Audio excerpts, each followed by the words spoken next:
Hello tout le monde, c'est Kevin et bienvenue sur la chaîne de Fire Invest pour cette nouvelle vidéo. J'espère que tu vas bien. Je sais que quand tu entends le mot récession, ça sonne un peu comme un gros orage qui arrive. Tu sais que ça peut être grave, mais tu sais pas toujours exactement ce que ça veut dire, ni comment ça va t'affecter toi. Alors dans cette vidéo, je vais t'expliquer tout ce que tu dois savoir sur la récession, ce qu'est une récession et comment elle se produit, quels sont les impacts sur l'économie et ton quotidien, comment t'en protéger et même pourquoi pas tirer parti de ces périodes difficiles. Reste bien jusqu'à la fin, car je vais aussi te donner des stratégies concrètes pour naviguer et prospérer même en période de récession.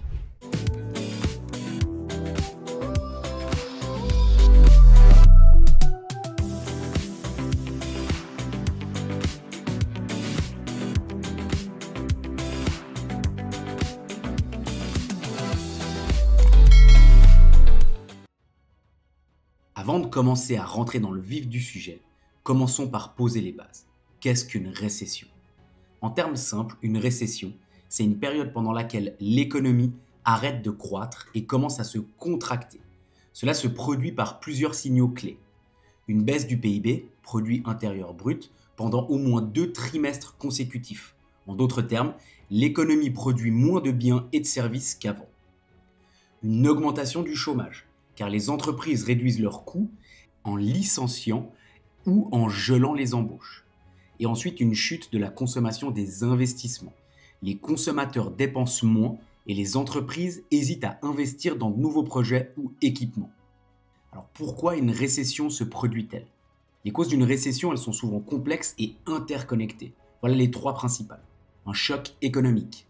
Un choc économique, c'est un événement soudain et imprévu qui déséquilibre l'économie, comme par exemple la crise financière en 2008 ou même le Covid en 2020. Ensuite, il y a aussi les politiques monétaires restrictives. Parfois, ce sont les actions des banques centrales qui déclenchent une récession. Lorsque l'inflation devient trop élevée, les banques centrales augmentent les taux d'intérêt pour ralentir l'économie. Pourquoi ? Parce qu'un crédit plus cher limite les dépenses des ménages et des entreprises. Mais si les hausses des taux sont trop brutales ou prolongées, elles peuvent étouffer la croissance économique et pousser l'économie en récession. Si tu veux savoir ce qu'est l'inflation, la semaine dernière, j'ai fait une vidéo là-dessus. Je te la mets juste en haut de cette vidéo. Et en 3, la perte de confiance des consommateurs et des entreprises. L'économie repose en grande partie sur la confiance. Et les consommateurs craignent pour leur avenir financier, perte d'emploi, hausse des prix, instabilité politique, ils dépensent moins. Moins de consommation signifie moins de revenus pour les entreprises qui réagissent en licenciant ou en réduisant leur investissement, aggravant ainsi le ralentissement de l'économie. Ensuite, il faut savoir qu'il y a toujours 4 phases dans les récessions. Donc pour mieux comprendre le mécanisme d'une récession se déroule souvent avec ces 4 phases-là. L'accumulation des tensions. Avant qu'une récession ne commence, certains signaux apparaissent. Augmentation des dettes, chute de la consommation, instabilité des marchés financiers. La contraction. Les entreprises réduisent leur production, le chômage augmente et l'économie se contracte. Ensuite, il y a le creux. La récession atteint son point le plus bas et les investissements et la consommation sont au plus bas. Et en phase 4, la reprise. Avec des politiques économiques adaptées, baisse des taux, soutien budgétaire, l'économie commence à rebondir. Ce que tu dois retenir, c'est qu'une récession, c'est pas juste un mot qu'on entend aux informations. C'est une période où l'économie fonctionne au ralenti, impactant directement les entreprises, les ménages et même tes projets personnels. Comment reconnaître une récession ? Donc maintenant que tu sais ce qu'est une récession, la question suivante, elle est essentielle. Comment on peut reconnaître les signes avant-coureurs ? La récession, elle tombe pas du ciel. Il y a des indicateurs économiques et des dynamiques sociales qui permettent de la détecter avant qu'elle ne soit officiellement confirmée. Voici les principaux indicateurs à surveiller et leurs impacts. En premier, la hausse du chômage. L'un des signaux les plus évidents d'une récession est la hausse du chômage. Quand les entreprises anticipent une baisse de leurs revenus, elles commencent par réduire leurs coûts et cela inclut souvent des licenciements. Le chômage augmente, non seulement dans les secteurs directement touchés par la crise, mais aussi dans d'autres industries qui ressentent l'effet domino. L'effet, il est cumulatif. Plus il y a de chômeurs, moins il y a de consommation, ce qui aggrave encore la crise économique. Ensuite, en 2, la baisse de la consommation. Quand les consommateurs perdent confiance en l'avenir, ils dépensent moins. Au lieu d'acheter des biens et des services de loisirs, ils préfèrent épargner ou limiter leurs dépenses aux produits essentiels. La consommation étant un moteur clé de la croissance économique, cette baisse affecte directement les revenus des entreprises, les forçant à réduire encore leur activité. Et aussi, en 3, la chute des investissements. En période d'incertitude économique, les entreprises et les particuliers repoussent leurs projets. Cela inclut des décisions comme l'achat d'une maison, d'une voiture ou des investissements dans des équipements pour les entreprises. Les entreprises, elles deviennent plus frileuses, préférant conserver leur trésorerie au lieu de prendre des risques. Et ça ralentit l'innovation et la création d'emplois. En 4, les marchés financiers instables. Les marchés boursiers y sont souvent un indicateur avancé d'une récession. Une baisse prolongée des indices comme le S&P 500, le Nasdaq ou le CAC 40 peut signaler que les investisseurs anticipent un ralentissement économique. Pourquoi ? Parce que les marchés réagissent aux perspectives futures des entreprises. Si les profits sont attendus à la baisse, les investisseurs se retirent, entraînant des corrections parfois brutales. En plus des indicateurs principaux, d'autres signaux peuvent être des alertes précoces. Ralentissement du PIB, une croissance économique plus lente ou négative sur un trimestre est souvent le premier signe. L'augmentation des défauts de paiement. Quand les ménages et entreprises ont du mal à rembourser leurs dettes, cela affecte les banques et crée un cercle vicieux. Et la faiblesse des investissements étrangers. Les investisseurs internationaux retirent leurs fonds, ce qui affaiblit encore l'économie locale.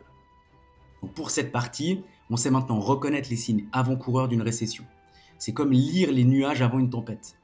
Et surveiller ces indicateurs comme le chômage, la consommation, les investissements et les marchés financiers, et avec ça, tu vas pouvoir mieux anticiper ce qui arrive et te préparer en conséquence. Quels sont les impacts d'une récession ? On va d'abord le voir sur l'économie. Donc une récession, c'est comme une machine économique qui tourne au ralenti. Les entreprises, elles réduisent leurs coûts, ce qui peut entraîner des licenciements. Les banques, elles prêtent moins d'argent, rendant les emprunts plus chers ou plus difficiles à obtenir. Et les gouvernements, ils voient leurs recettes fiscales baisser, ce qui limite leur capacité d'action. Et maintenant, pour toi, dans ton quotidien, la récession, elle impacte directement ton portefeuille. Ton pouvoir d'achat, il diminue. Par exemple, si ton salaire reste le même, mais que tout devient plus cher, tu te retrouves à faire des sacrifices. Si tu perds ton emploi, tu dois puiser dans ton épargne, si tu en as. Et les investissements comme l'immobilier ou les actions peuvent perdre de leur valeur. Pourquoi certaines récessions sont pires que d'autres ? Toutes les récessions ne se ressemblent pas. Certaines sont courtes et peu profondes, comme celle de 2020, où l'économie s'est rapidement redressée grâce à des mesures exceptionnelles.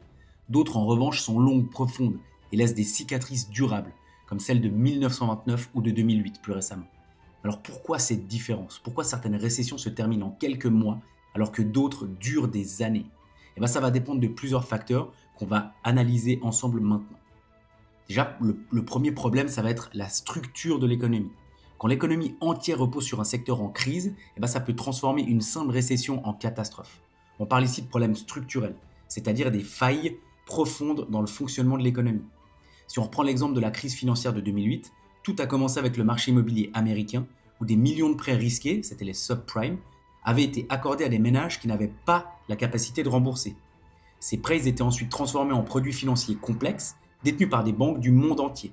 Et quand le marché immobilier s'est effondré, c'est tout le système bancaire mondial qui a été touché, provoquant une crise profonde. Donc le résultat, l'impact ne s'est pas limité au secteur immobilier.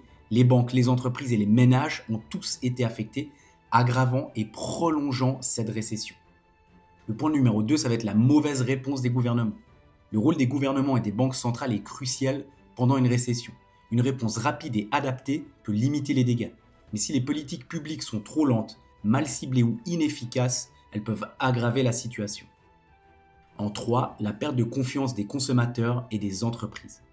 La confiance est un facteur clé. Une fois que les consommateurs et les entreprises y perdent confiance en l'avenir, il est très difficile de les convaincre de recommencer à dépenser ou à investir, ce qui ralentit la reprise. La récession devient alors une spirale auto-entretenue. Les consommateurs dépensent moins, donc les entreprises réalisent moins de bénéfices. Les entreprises réduisent leurs dépenses et leurs effectifs, ce qui aggrave encore le chômage. Et ce climat négatif, il empêche l'économie de redémarrer rapidement. Les facteurs qui atténuent ou amplifient une récession. Pour résumer, plusieurs éléments déterminent si une récession sera courte ou longue, légère ou profonde.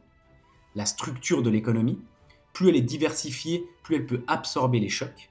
La réponse des politiques publiques, une action rapide comme des baisses des taux ou des aides directes peut limiter les dégâts. Le rôle des banques, un système bancaire solide peut éviter un effondrement généralisé. Et la confiance collective. Plus la confiance des consommateurs et des entreprises revient vite, plus la reprise elle est rapide. Donc là, tu vois bien que chaque récession, elle est unique, mais les pires crises économiques, elles partagent souvent les mêmes caractéristiques. Des failles structurelles, des réponses tardives ou inadaptées et une perte de confiance massive. Comprendre ces facteurs, c'est non seulement mieux saisir ce qui se passe, mais aussi être capable d'anticiper et de réagir en conséquence. Comment se protéger en période de récession? Les récessions sont un phénomène normal dans le cycle économique. Elles ne peuvent pas être évitées, mais tu peux t'y préparer avec une stratégie bien pensée. Non seulement tu peux limiter les dégâts, mais tu peux même en tirer parti pour renforcer ta situation financière et sécuriser ton avenir. Je vais te présenter maintenant 4 actions clés pour te protéger efficacement en période de récession. L'étape numéro 1, ça va être de renforcer ton épargne. L'une des premières règles pour survivre à une récession, c'est d'avoir une épargne de secours, un fonds d'urgence qui va te permettre de couvrir tes dépenses essentielles. Si tu perds ton emploi, si tes revenus y diminuent ou si une dépense imprévue survient, réparation, soins médicaux, voiture, etc. L'objectif, c'est d'avoir l'équivalent de 3 à 6 mois de dépenses mensuelles dans un compte facilement accessible. Et c'est important parce qu'en période de récession, trouver un nouvel emploi peut prendre plus de temps et les prêts sont souvent plus difficiles à obtenir. Ton épargne, elle devient ton filet de sécurité. Donc si tu n'as pas encore de fonds d'urgence, réduis tes dépenses non essentielles pour commencer à épargner. Automatise des virements mensuels vers un compte épargne dédié et rembourse tes dettes coûteuses pour libérer de l'espace dans ton budget. Le point numéro 2, ça va être d'investir intelligemment. Les récessions ne sont pas uniquement synonymes de perte. Elles peuvent aussi être une période d'opportunité d'investissement car certains actifs deviennent sous-évalués. Par exemple, les actions. Certaines entreprises solides voient leurs actions perdre de la valeur simplement parce que le marché est pessimiste. Si ces entreprises, elles ont des fondamentaux solides, c'est une chance d'acheter à prix réduit. Aussi dans l'immobilier, les périodes de récession, elles peuvent créer des opportunités sur le marché immobilier. Si tu as la capacité d'investir, tu peux trouver des biens à prix réduit, notamment dans des zones où les ventes ralentissent. Il va aussi falloir diversifier tes revenus. En période de récession, dépendre d'une seule source de revenus peut être risqué.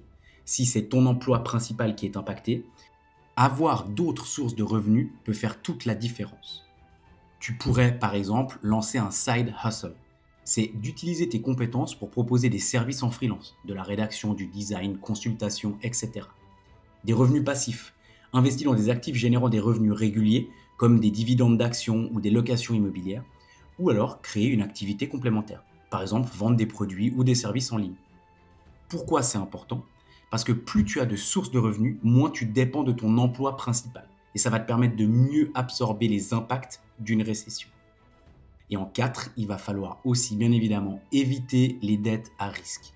Les dettes, c'est ton pire ennemi en période de récession, car elles deviennent beaucoup plus coûteuses à gérer. Pourquoi? Parce qu'en période de ralentissement économique, les taux d'intérêt ont tendance à augmenter, ce qui rend les dettes comme les prêts à la consommation ou les cartes de crédit encore plus difficiles à rembourser. Je vais te donner une petite stratégie pour éviter les dettes à risque. Priorise le remboursement des dettes à taux élevés, évite de contracter de nouvelles dettes et réduis tes dépenses inutiles. Tu peux par exemple renégocier tes taux avec ta banque ou envisager un regroupement de crédits pour réduire tes mensualités. Les récessions font peur, mais elles font partie du cycle économique.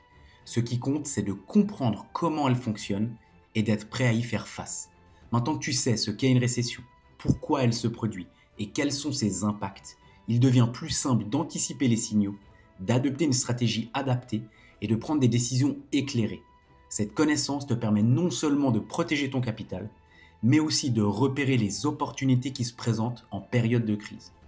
En suivant les conseils de cette vidéo, tu peux non seulement limiter les dégâts, mais aussi être en position de force pour tirer parti de la reprise. Les récessions ne sont pas la fin du monde, mais une étape de cycle économique que tu peux traverser avec succès si tu es bien préparé. Si tu as aimé cette vidéo, n'oublie pas de t'abonner, de liker et de partager cette vidéo avec ceux qui veulent mieux comprendre l'économie. Suis-moi aussi sur X pour des news journalières et surtout n'oublie pas, agis aujourd'hui pour devenir demain.